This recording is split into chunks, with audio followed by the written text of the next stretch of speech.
हाँ जी, अज आप करांगे जी लॉ ऑफ वेरीएबल प्रपोर्शन की हुंदा।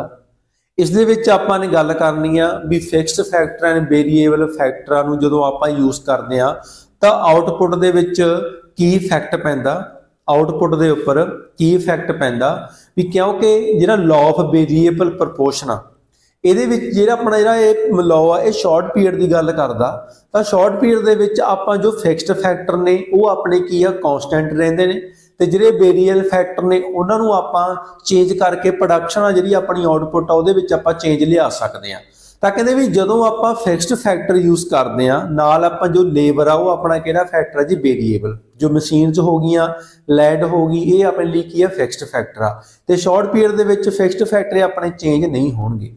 ਤੇ ਆਪਾਂ ਜਦੋਂ ਲੇਬਰ ਇਨਕਰੀਜ਼ ਕਰਦੇ ਆ ਕਹਿੰਦੇ ਜਿਹੜੀ ਆਪਣਾ ਇੱਕ ਟਾਈਮ ਤੇ ਵੀ ਜਿਹੜੀ ਆਪਣੀ ਆਊਟਪੁੱਟ ਆ ਉਹ ਕੀ ਆ ਇਨਕਰੀਜ਼ ਹੁੰਦੀ ਜਾਂਦੀ ਆ ਤੇ ਉਸ ਤੋਂ ਇੱਕ ਲੈਵਲ ਤੋਂ ਬਾਅਦ ਡਿਕਰੀਜ਼ ਹੋਣਾ ਸਟਾਰਟ ਹੋ ਜਾਂਦੀ ਆ।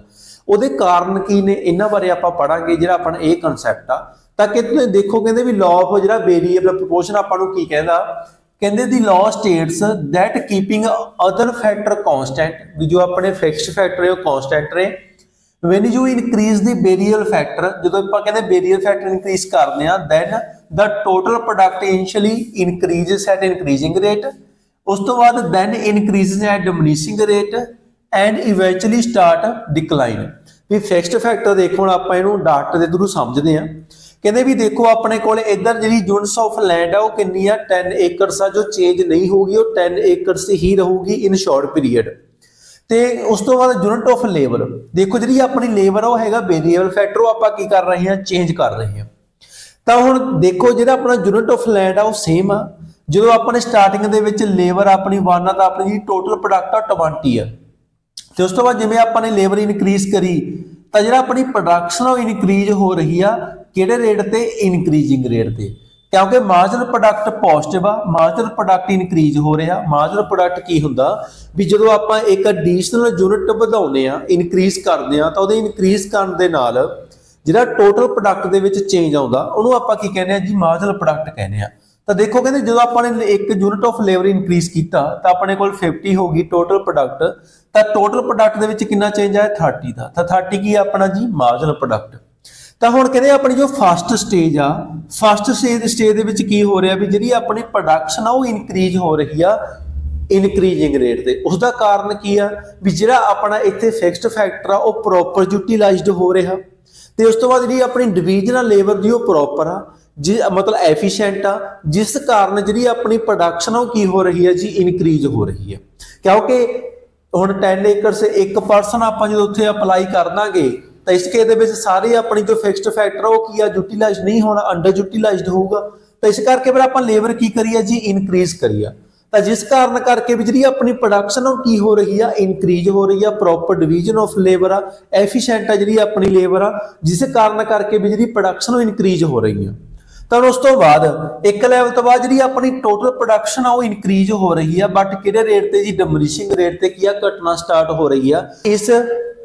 इसका कारण की आ भी इस केस दे विच अपना की आ ऑप्टिमम रेशो बन रही आ भी एक जो अपना फिक्स्ड फैक्टर आ जिवें अपने कोल लैंड आ इहदे विच मान लो आपां मैक्सीमम की आ जो 7 यूनिट ऑफ लेबर आपां अप्लाई कर सकते हैं तो भी मैक्सीमम आउटपुट होगी जो आप इत्थे 7 यूनिट अप्लाई करांगे। मान लो अपने इत्थे 2 होर इनक्रीज करते तो प्लस किन्ने हो गए अपने को 9 हो गए। इत्थे कॉस्ट अपनी की होने लग जूगी इनक्रीज होने लग जूगी क्योंकि जो अपने कोले 10 एकड़ जो जमीन आ लैंड आ उस दे विच मैक्सीमम किन्ने वर्कर काम कर सकते हैं 7। जे हुण इस तो आप ज़्यादा वर्कर इनक्रीज करांगे तो जी अपनी ऑप्टिमम रेशो की होगी इफेक्ट होगी जिस कारण जी अपनी प्रोडक्शन आ डिक्रीज होना स्टार्ट हो जूगी। तो इस केस की कह रहे हैं भी अपना ऑप्टिमम रेशो बन रही है भी जिथे आप एक फिक्स्ड फैक्टर के उपर भी इन्नी लेबर यूज करके मैक्सीमम आउटपुट कर सकते हैं। जे हुण देखो उस तो बाद भी आप इनक्रीज कर रहे हैं तो जी अपनी टोटल प्रोडक्शन आ की हो रही है डिक्रीज हो रही है। तो जी अपनी सैकंड स्टेज आ इस दे विच जिहड़ा प्रोड्यूसर आ की डिसीजन लऊगा भी उन्हें प्रोडक्शन रोकनी है या नहीं रोकनी क्योंकि जे इतों भी वो जो डिसीजन नहीं सही लैंदा तो उन्होंने की होगा जी लॉस होगा। तो इस जो अपनी सैकंड स्टेज आ प्रोड्यूसर के लिए बहुत इंपॉर्टेंट आ डिसीजन मेकिंग के लिए रिगार्डिंग प्रोडक्शन। तो इस केस प्रोडक्शन इनक्रीज हो रही है डिक्रीजिंग रेट से ਤਾਂ ਜੋ ਆਪਣੀ ਥਰਡ ਸਟੇਜ ਆ, ਥਰਡ ਸਟੇਜ ਦੇ ਵਿੱਚ ਜਿਹੜਾ ਆਪਣਾ ਮਾਰਜਨਲ ਪ੍ਰੋਡਕਟ ਆ ਉਹ ਕੀ ਆ, ਨੈਗੇਟਿਵ ਹੋ ਜਾਂਦਾ, ਜਿਸ ਕਾਰਨ ਜਿਹੜੀ ਆਪਣੀ ਜਿਹੜੀ ਟੋਟਲ ਪ੍ਰੋਡਕਟ ਆ ਉਹ ਕੀ ਆ, ਡਿਮਿਨਿਸ਼ਿੰਗ ਹੋਣਾ ਸਟਾਰਟ ਹੋ ਜਾਂਦਾ। ਤਾਂ ਹੁਣ ਇਹਦੀਆਂ ਕੁਝ ਅਜੰਪਸ਼ਨਸ ਨੇ ਜਿਹੜੀਆਂ ਆਪਾਂ ਕਰਦੇ ਆ ਲਾਅ ਆਫ ਵੇਰੀਏਬਲ ਪ੍ਰੋਪੋਰਸ਼ਨ ਆ, ਜਿਹੜਾ ਵੀ ਜਿਹੜੀ ਆਪਣੀ ਟੈਕਨੋਲੋਜੀ ਆ ਕਾਂਸਟੈਂਟ ਰਹਿੰਦੀ ਹੈ, ਤੇ ਜਿਹੜਾ ਆਪਣੀ ਰੇਸ਼ੋ ਆ ਉਹ ਕੀ ਹੈ, ਚੇਂਜ ਹੁੰਦੀ ਆ। ਫੈਕਟਰ ਪ੍ਰੋਪੋਰਸ਼ਨਸ ਆਰ ਵੇਰੀਏਬਲ, ਤਾਂ ਇੱਥੇ ਜਿਹੜੀ ਰੇਸ਼ੋ ਕੀ ਹੋ ਰਹੀ ਆ, ਚੇਂਜ ਹੋ ਰਹੀ ਆ। ਦੇਖੋ 10 ਯੂਨਿਟਸ ਨੇ ਆਪਣੇ ਕੋਲੇ, ਏਕੜਸ ਲੈਂਡ ਆ 10 ਏਕੜਸ, ਤੇ ਯੂਨਿਟ ਆਫ ਲੇਬਰ ਕੀ ਆ ਆਪਣੇ ਕੋਲੇ 1, ਫਿਰ ਕਿੰਨੀ ਹੋ ਗਈ ਸੀ 2, ਫਿਰ ਆਪਣੇ ਕੋਲੇ ਕਿੰਨੀ ਹੋਗੀ 3। ਤਾਂ ਇਹ ਆਪਣੀ ਕੀ ਆ, ਰੇਸ਼ੋ ਆ ਜੋ ਚੇਂਜ ਹੋ ਰਹੀ ਆ।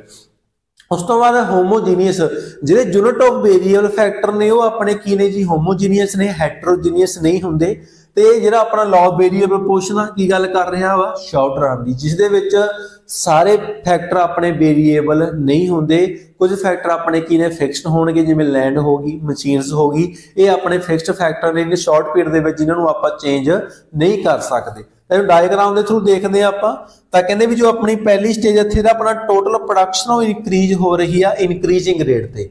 ਤਾਂ ਹੁਣ ਦੇਖੋ ਇੱਥੇ ਆਪਣਾ ਜਿਹੜਾ ਮਾਰਜਨਲ ਪ੍ਰੋਡਕਟ ਉਹ ਇਨਕਰੀਜ਼ ਹੋ ਰਿਹਾ, ਜਦੋਂ ਮਾਰਜਨਲ ਪ੍ਰੋਡਕਟ ਇਨਕਰੀਜ਼ ਹੁੰਦਾ ਤਾਂ ਜਿਹੜਾ ਟੋਟਲ ਪ੍ਰੋਡਕਟ ਉਹ ਇਨਕਰੀਜ਼ ਹੋਊਗਾ ਇਨਕਰੀਜ਼ਿੰਗ ਰੇਟ ਤੇ। ਜਦੋਂ ਮਾਰਜਨਲ ਪ੍ਰੋਡਕਟ ਆਪਣਾ ਕੀ ਡਿਕਰੀਜ਼ ਹੋਣਾ ਸਟਾਰਟ ਹੋ ਗਿਆ, ਤਾਂ ਉਸ ਕੇਸ ਦੇ ਵਿੱਚ ਜਿਹੜਾ ਆਪਣੀ ਟੋਟਲ ਪ੍ਰੋਡਕਸ਼ਨ ਇਨਕਰੀਜ਼ ਜ਼ਰੂਰ ਹੋ ਰਹੀ ਆ ਬਟ ਡਿਕਰੀਜ਼ਿੰਗ ਰੇਟ ਤੇ। ਜਦੋਂ ਆਪਣਾ ਮਾਰਜਨਲ ਪ੍ਰੋਡਕਟ ਨੈਗੇਟਿਵ ਹੋ ਗਿਆ, ਇੱਧਰ ਆਪਣਾ ਕੀ ਹੈ ਜੀ, ਨੈਗੇਟਿਵ ਦੇ ਵਿੱਚ ਚਲਿਆ ਗਿਆ, ਤਾਂ ਉਸ ਕੇਸ ਦੇ ਵਿੱਚ ਜਿਹੜੀ ਆਪਣੀ ਟੋਟਲ ਪ੍ਰੋਡਕਸ਼ਨ ਉਹ ਕੀ ਆ, ਡਿਕਲਾਈਨ ਹੋਣਾ ਕੀ ਹੋ ਜਾਂਦੀ ਆ, ਸਟਾਰਟ ਹੋ ਜਾਂਦੀ ਆ।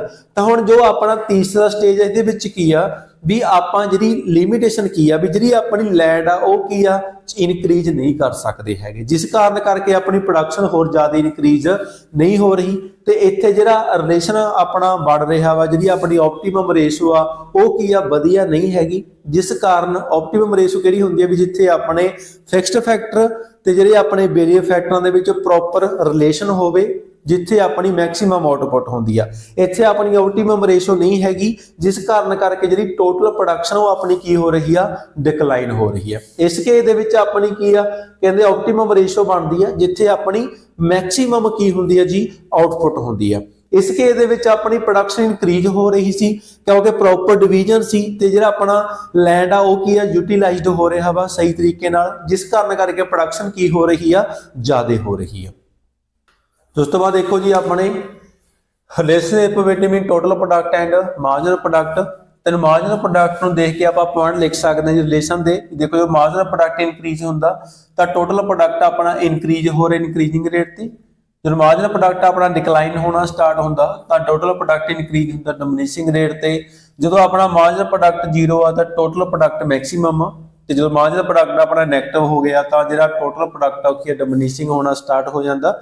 ਹੁਣ ਆਪਣੇ ਇੱਥੇ ਪੜਿਆ ਸੀ ਪਹਿਲਾਂ ਵੀ ਆਪਣੇ ਪੁਆਇੰਟ ਕਰੀ ਸੀ ਵੀ ਰਿਟਰਨ ਇਨਕਰੀਜ਼ ਕਿਉਂ ਹੋ ਰਹੀ ਹੈ, ਵੀ ਜ਼ਿਆਦਾ ਪ੍ਰੋਡਕਸ਼ਨ ਕਿਉਂ ਹੋ ਰਹੀ ਹੈ, ਵੀ ਪ੍ਰੋਪਰ ਯੂਜ਼ ਹੋ ਰਿਹਾ ਆਪਣਾ ਫਿਕਸਡ ਫੈਕਟਰ ਦਾ, ਪ੍ਰੋਪਰ ਕੋਡ ਡਿਵੀਜ਼ਨ ਕੀਤੀ ਹੈ ਲੇਬਰ ਦੀ, ਤੇ ਗੁੱਡ ਕੋਆਰਡੀਨੇਸ਼ਨ ਬਣਿਆ ਹੋਇਆ between fixed factor and variable factor. ਤੇ ਜਦੋਂ ਰਿਟਰਨ ਆ ਉਹ ਡਿਕਰੀਜ਼ ਹੁੰਦੀ ਆ, ਪ੍ਰੋਡਕਸ਼ਨ ਡਿਕਰੀਜ਼ ਕਿਉਂ ਹੁੰਦੀ ਆ, ਕਿਉਂ ਇੰਪਰਫੈਕਟ ਸਬਸਟੀਟਿਊਸ਼ਨ ਕਾਰਨ ਕਰਕੇ, ਤੇ ਜਿਹੜਾ ਆਪਣਾ ਪੂਅਰ ਕੋਆਰਡੀਨੇਸ਼ਨ ਕਰਕੇ ਵੀ ਜਿਹੜੀ ਆਪਣੀ ਪ੍ਰੋਡਕਸ਼ਨ ਉਹ ਕੀ ਆ, ਡਿਕਰੀਜ਼ ਹੋਣ ਲੱਗ ਜਾਂਦੀ ਆ। ਤਾਂ ਅੱਜ ਦੇ ਕਨਸੈਪਟ ਸੀ ਜੀ, ਉਮੀਦ ਕਰਦੇ ਹਾਂ ਵੀ ਕਲੀਅਰ ਹੋ ਗਏ ਹੋਣਗੇ। ਤੇ ਆਪਣਾ ਚੈਨਲ ਨੂੰ ਲਾਈਕ ਸ਼ੇਅਰ ਕੋ ਜ਼ਰੂਰ ਕਰਨਾ ਜੀ। Thank you.